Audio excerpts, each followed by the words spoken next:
Olá, sejam todos bem-vindos ao canal Estudos da Doutrina Espírita. Vamos dar continuidade aos nossos estudos e reflexões sobre a obra kardeciana. Você pode se inscrever no canal do YouTube, dar o like, ativar o sininho para receber a informação. Sempre que nós carregarmos um novo vídeo, você ficar sabendo e estudar conosco. Você pode participar, pode enviar sua mensagem, sua pergunta, sua posição, seu entendimento. E também no blog pessoal do Facebook, com o mesmo nome, Estudos da Doutrina Espírita, sendo que no Facebook a página é Moisés Santos. E você pode acessar todos os vídeos, porque esse é um curso online gratuito para você. Nós já estamos na terceira parte do Livro dos Espíritos. Já iniciamos o capítulo 8, a Lei do Progresso. Hoje vamos estudar povos degenerados e civilização. Acompanhe comigo. É a pergunta 786. Kardec fez a pergunta aos espíritos. Mostra-nos a história que muitos povos, depois de abalos que os revolveram profundamente, recaíram na barbaria. Onde, nesse caso, o progresso? Porque temos aqui que considerar uma questão anterior, em que Kardec faz a pergunta sobre o objetivo das calamidades, dos cataclismos, e de quanto as pessoas se unem após destroços encontrados na cidade, após a destruição provocada pela natureza.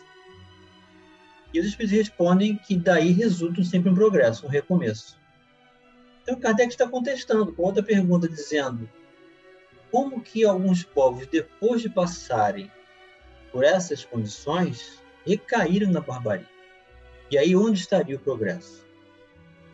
E os espíritos respondem: quando tua casa ameaça a ruína, mandas demoli-la e constrói outra mais sólida e mais cômoda. Mas enquanto esta não se apronta, há perturbação e confusão na tua morada. Compreende mais o seguinte: eras pobre e habitavas um casebre. Tornando-te rico, deixaste para habitar um palácio. Então, um pobre diabo, como era antes, vem tomar o lugar que ocupas e fica muito contente. Aqui a palavra diabo significa opositor. Pois bem, aprende que os espíritos que encarnados constituem o povo degenerado não são os que constituíram ao tempo do seu esplendor. Os de então, tendo se adiantado, passaram para habitações mais perfeitas e progrediram, enquanto os outros, menos adiantados, tomaram lugar que ficava vago, e que também a seu turno terão um dia que deixar. Então o progresso ele é alcançado individualmente, por cada um de nós, e nem todos alcançam a repercussão desse estímulo. Uns são resignados, crescem moralmente e transferem-se para reencarnações em outros orbes, em mundos mais felizes. E outros permanecem revoltados, rebeldes, continuam no mesmo orbe, continuam na mesma condição. Então, para o indivíduo obter esse progresso, é necessário a fé, a resignação, o trabalho e a responsabilidade pelas suas escolhas, tirando o proveito da situação. É o que os espíritos estão explicando. Questão 787. Não há raças rebeldes por sua natureza ao progresso? Há, mas vão aniquilando-se corporalmente todos os dias. Ou seja, o homem evolui pela presença do homem através dos atritos. Subpergunta A. Qual será a sorte futura das almas que animam essas raças? O que vai acontecer com os espíritos que apresentam essas escolhas de rebeldia no futuro? Chegarão, como todas as demais, à perfeição. passando por outras existências. Deus a ninguém deserta. Então, o que nós vemos hoje transitoriamente como uma resposta de rebeldia e barbaria, esses mesmos espíritos, através da reencarnação, tornar-se-ão espíritos moralmente evoluídos. E essa perfeição é a perfeição relativa, como explica o Evangelho. Subpergunta B. Assim pode dar-se que os homens mais civilizados tenham sido selvagens e antropófagos, ou seja, seres humanos alimentando-se de outros seres humanos. Resposta dos Espíritos. Tu mesmo foste mais de uma vez, antes de seres o que é. Então veja o que é o processo evolutivo, veja o que é a bênção do esquecimento, vejamos pelo que já passamos em termos de estímulos para administração e aprendizagem do uso do livre-arbítrio. Todos nós já passamos por essas primeiras encarnações e, portanto, fomos selvagens, fomos antropófagos, até encontrarmos-nos na condição de homens civilizados hoje. Questão 788. Os povos são individualidades coletivas que, como os indivíduos, passam pela infância, pela idade da madureza e pela decrepitude. Esta verdade que a história comprova não será de modo a fazer supor que os povos mais adiantados deste século terão seu declínio e sua extinção como os da antiguidade? Então, um dia, civilizações, como já aconteceram anteriormente, vão se repetir nesse processo e encontrar um declínio e extinção? Os Espíritos respondem: os povos que apenas vivem a vida do corpo, aqueles cuja grandeza unicamente assenta na força e na extensão territorial, nascem, crescem e morrem, porque a força de um povo se exalta, como a de um homem. Aqueles cujas leis egoísticas obstam ao progresso das luzes da caridade, morrem, porque a luz mata as trevas e a caridade mata o egoísmo. Mas para os povos, como para os indivíduos, há a vida da alma. Aqueles cujas leis se harmonizam com as leis eternas do Criador, viverão e servirão de farol aos outros povos. Então, o mais importante é a individualidade que vai progredindo, vai reencarnando, vai crescendo, vai ressignificando valores e novos moldes de civilização vão surgindo a partir da qualificação da individualidade de cada um de nós. Por isso que a educação de espírito é a solução para a harmonia da sociedade. Porque uma vez nós nos qualificando interiormente, moralmente, nós vamos ter resultados de ações e aplicações dessas qualificações na sociedade. Então é aí que a sociedade se torna melhor. 789. O progresso fará que todos os povos da Terra se achem um dia reunidos, formando uma só nação? Uma nação única, não, seria impossível, visto que da diversidade dos climas se originam costumes e necessidades diferentes, que constituem as nacionalidades, tornando indispensáveis sempre leis apropriadas a esses costumes e necessidades. A caridade, porém, desconhece latitudes e não distingue a cor dos homens. Quando por toda parte a lei de Deus servir de base à lei humana, os povos praticarão entre si a caridade, como os indivíduos. Então viverão felizes e em paz, porque nenhum cuidará de causar dano ao seu vizinho, nem de viver às expensas dele. Então, por conta dessas diversidades de climas e culturas, existem essas nacionalidades, mas nós todos somos iguais na prática do bem. Então, quando todas as nacionalidades praticarem o bem, nós seremos, então, essa uníssona condição de comunhão de valores entre os homens. E vem a contribuição de Kardec.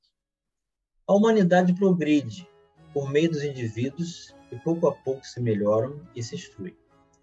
Quando estes preponderam pelo número, tomam a dianteira e arrastam os outros. De tempos a tempos, surgem no seio dela homens de gênio, que lhe dão um impulso.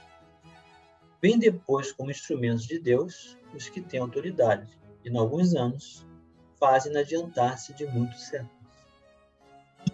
O progresso dos povos também realça a justiça da reencarnação. Louváveis esforços empregam os homens de bem para conseguir que uma nação se adiante, moral e intelectualmente.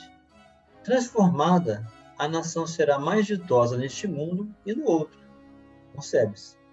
Mas durante a sua marcha lenta através dos séculos, milhares de indivíduos morrem todos os dias. Qual a sorte de todos os que sucumbem ao longo do trajeto? Privá-los-á a sua relativa inferioridade, da felicidade reservada aos que chegam por último? Ou também relativa será a felicidade que lhes cabe? Não é possível que a justiça divina haja consagrado semelhante injustiça. Com a pluralidade das existências, é igual para todos o direito à felicidade, porque ninguém fica privado do progresso, podendo os que viveram ao tempo da barbaria voltar na época da civilização, a viver no seio do mesmo povo ou de outro. É claro que todos tiram proveito da marcha ascensional. Outra dificuldade, no entanto, apresenta aqui o sistema da unicidade das existências. Segundo esse sistema, que seria o espírito viver uma única encarnação e não existir a reencarnação, a alma é criada no momento em que nasce o ser humano. Então, se um homem é mais adiantado do que outro, é que Deus criou para ele uma alma mais adiantada. Por que esse favor? Que merecimento tem esse homem que não viveu mais do que o outro? Que talvez haja vivido menos para ser dotado de uma alma superior. Esta, porém, não é a dificuldade principal. Se os homens vivessem 1 milênio, conceber-se-ia que nesse período milenar tivessem tempo de progredir. Mas diariamente morrem criaturas, em todas as idades. Incessantemente se renovam na face do planeta, de tal sorte que todos os dias aparece uma multidão delas e outra desaparece. A cabo de 1000 anos, já não há naquela nação vestígios de seus antigos habitantes. Contudo, de bárbara que era, ela se tornou policiada. Que foi o que progrediu? Foram os indivíduos, outrora bárbaros? Mas esses morreram há muito tempo. Teriam sido os recém-chegados? Mas se suas almas foram criadas no momento em que eles nasceram, essas almas não existiam na época da barbaria. E forçoso será então admitir-se que os esforços que se dependem para civilizar um povo têm poder, não de melhorar almas imperfeitas, porém de fazer que Deus crie almas mais perfeitas. Comparemos essa teoria do progresso com a que os espíritos apresentaram. As almas vindas no tempo da civilização tiveram sua infância, como todas as outras, mas já tinham vivido antes e vêm adiantadas, por efeito do progresso realizado anteriormente. Vêm atraídas por um meio que lhes é simpático, que se acha em relação com o estado de que atualmente se encontram. De sorte que os cuidados dispensados à civilização de um povo não têm como consequência fazer de futuro se criem almas mais perfeitas. Tem sim o de atrair as que já progrediram, quer tenham vivido no seio do povo que se figura ao tempo da sua barbaria, quer venham de outra parte. Aqui se nos depara igualmente a chave do progresso da humanidade inteira. Então, a justiça da reencarnação mostra que a cada existência que nós nos apropriamos, vamos nos aproveitando dessa condição coletiva que também auxiliamos a realizar. Quando todos os povos estiverem no mesmo nível, no tocante ao sentimento do bem, a Terra será ponto de reunião exclusivamente de bons espíritos, que viverão fraternalmente unidos. Os maus, sentindo-se aí repelidos e deslocados, irão procurar, em mundos inferiores, o meio que lhes convém, até que sejam dignos de volver ao nosso, então transformar. Da teoria vulgar ainda resulta que os trabalhos de melhoria social só as gerações presentes e futuras aproveitam, sendo os resultados nulos para as gerações passadas, que cometeram o erro de vir muito cedo e que ficam sendo o que podem ser, sobrecarregadas com o peso de seus atos de barbaria. Segundo a doutrina dos espíritos, os progressos ulteriores aproveitam igualmente as gerações pretéritas, que volvem a viver em melhores condições, e podem assim aperfeiçoar-se no foco da civilização. Vamos passar agora para o tópico civilização. É a questão 790. É um progresso a civilização ou, como entendem alguns filósofos, uma decadência da humanidade? Progresso incompleto. O homem não passa subitamente da infância à madureza. Então, a civilização seria um grupo, uma coletividade reunida, destacada dos demais. Isso é o ensaio para o progresso, como eles estão dizendo. Subpergunta A. Será racional condenar-se à civilização? Condenar antes os que dela abusam, e não a obra de Deus. 791. Apurar-se algum dia a civilização de modo a fazer que desapareçam os males que haja produzido? Sim, quando o moral estiver tão desenvolvido quanto a inteligência. O fruto não pode surgir antes da flor. Então, primeiro, geralmente, desenvolve-se a inteligência, até para fazer essa distinção. Com o desenvolvimento da inteligência, nós aprendemos a discernir o bem do mal. E aí que se desenvolve, então, o moral. 792. Por que não efetua a civilização imediatamente todo o bem que poderia produzir? Porque os homens ainda não estão aptos nem dispostos a alcançá-los. É uma questão do uso do livre-arbítrio. Pergunta A. Não será também porque, criando novas necessidades, suscita paixões novas? É. E ainda porque não progridem simultaneamente todas as faculdades do espírito. Tempo é preciso para tudo. De uma civilização incompleta, não podeis esperar frutos perfeitos. E ele dá a indicação da questão 751 e 780 para ser revista por nós. Questão 793. Por que indício se pode reconhecer uma civilização completa? Então, já que a civilização é uma etapa da evolução, não é a formação do progresso total em si mesmo, como reconhecer esses indícios? Reconhecê-las eis pelo desenvolvimento moral. Credes que estáis muito adiantados, porque tendes feito grandes descobertas e obtido maravilhosas invenções, porque vos alojais e vestis melhor do que os selvagens. Todavia não tereis verdadeiramente o direito de dizer-vos civilizados, senão quando na vossa sociedade houverdes banido os vícios que a desonram e quando viverdes como irmãos, praticando a caridade cristã. Até então sereis apenas povos esclarecidos, que hão percorrido a primeira fase da civilização. E a contribuição de Kardec. A civilização, como todas as coisas, apresenta gradações diversas. Uma civilização incompleta é um estado transitório, que gera males especiais, desconhecidos do homem no estado primitivo. Nem por isso, entretanto, constitui menos um progresso natural, necessário, que traz consigo remédio para o mal que causa.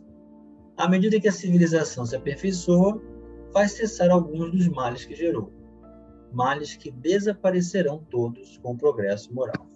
De duas nações que tenham chegado ao ápice da escala social, somente pode considerar-se a mais civilizada, na legítima opção do termo, aquela onde exista menos egoísmo, menos cobiça e menos orgulho. Onde os hábitos sejam mais intelectuais e morais do que materiais. Onde a inteligência se puder desenvolver com maior liberdade. Onde haja mais bondade, boa-fé, benevolência e generosidade recíprocas. Onde menos enraizados se mostrem os preconceitos de casta e de nascimento. Por isso que tais preconceitos são incompatíveis com o verdadeiro amor do próximo, onde as leis nenhum privilégio consagrem e sejam as mesmas. Assim, para o último como para o primeiro, onde com menos parcialidade se exerça a justiça, onde o fraco encontre sempre amparo contra o forte, onde a vida do homem, suas crenças e opiniões sejam melhormente respeitadas, onde exista menor número de desgraçados. Enfim, onde todo homem de boa vontade esteja certo de lhe não faltar o necessário. Então, assim, vamos entendendo o quanto que a coletividade é o resultado da nossa qualificação pessoal. O quanto que o desenvolvimento intelectual precisa se associar ao discernimento para distinguir o bem do mal. E quando escolhermos o bem e tratarmos uns aos outros como irmãos, poderemos dizer que a sociedade progrediu. Até lá, vamos exercendo bem, desenvolvendo a fé, a esperança, conectando-se ao Evangelho de Jesus, para que essa qualificação progrida sempre. Grande abraço e até o próximo vídeo.